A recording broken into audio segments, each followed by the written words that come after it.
optimisme mampu membawa perubahan positif dan kebaikan yang lebih baik di masa yang akan datang.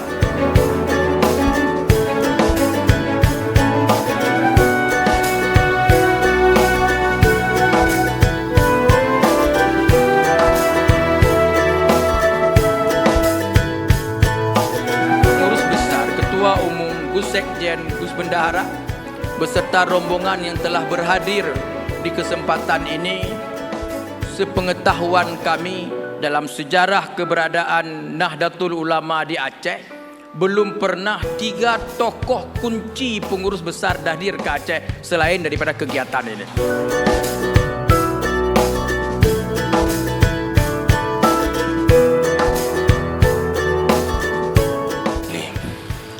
Kami ini di Aceh, apalagi dari kalangan Dayak, masih di dalam sebuah kebingungan melihat perkembangan dan fenomena yang sedang terjadi, dan juga bingung apa yang akan terjadi.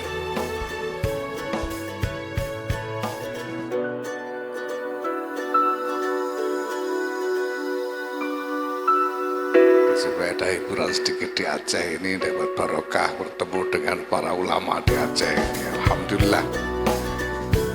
Kemarin itu saya tanya juga kepada teman-teman, termasuk saudara Marahalim ini, di Aceh itu apa bedanya Buddha dengan NU di Aceh?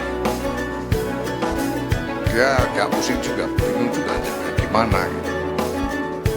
Sekarang asal usulnya sama.